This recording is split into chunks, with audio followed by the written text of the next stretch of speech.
Hello everybody again. Well, I'm having a lot of my stories come back to me.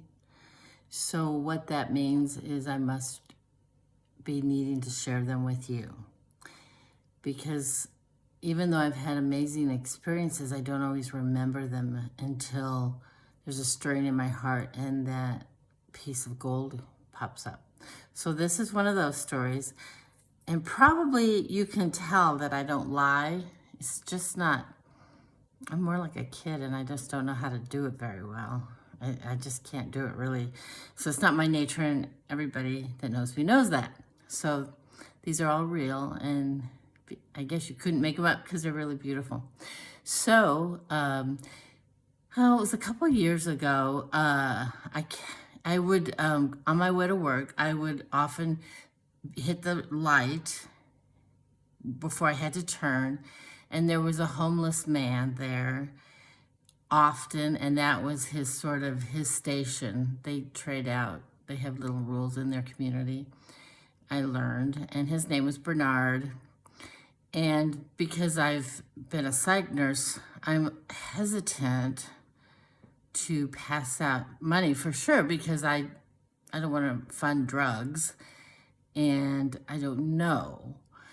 But one day the light was red and I saw him and I said, well, let me see what I have in my lunch. And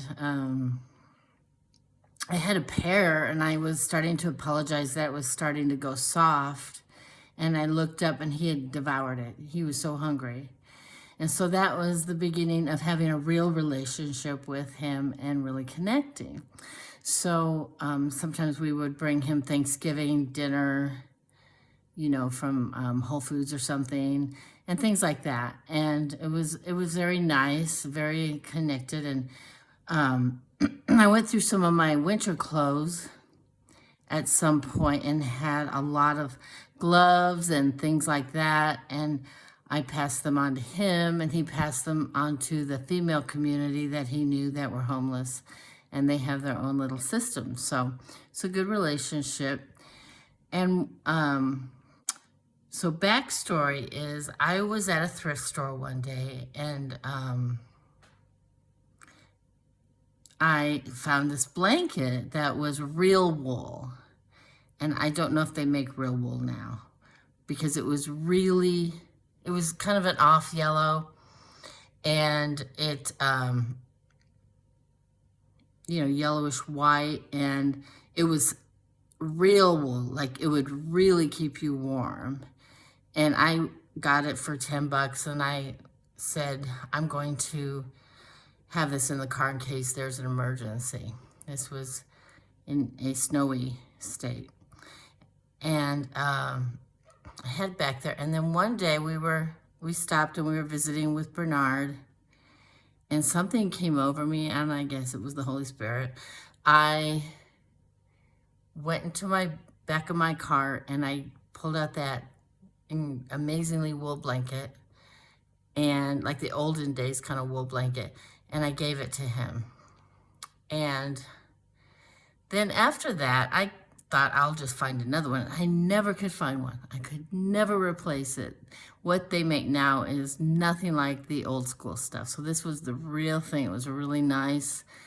And even one time we were parking the car and visiting with him a bit, and he opened his jacket and he said, I'm never giving this up. And pinned to his jacket was this wool blanket. And it was like probably the envy of the whole homeless community. It was amazing. He was so happy with it. And I was happy that he had it. And yet I could never find a replacement for that wool blanket. And there were times that I wished I had it, even though I talked myself out of it because I knew he needed it more than me. And even when I moved to Arizona, I sometimes would miss it and think, gosh, I sure miss that blanket, because there was nothing like it. I've never seen anything like it. Now, I'm not saying it was perfect. It had its little spots and a little embroidered S on it. And but it was great. And so I remember having that pass through my head a couple of times after I'd been here for a while, and gosh, I still was glad he needed it, he deserved it, but I just was surprised that you couldn't replace something like that.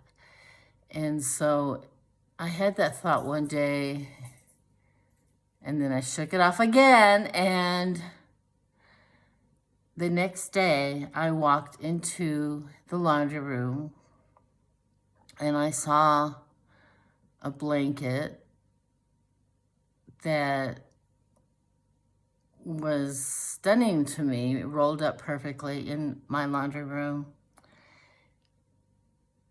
And I touched it, and it was wool.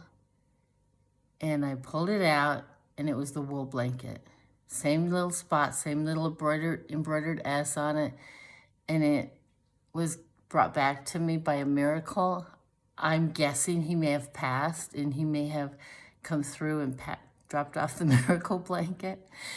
Or, I don't know.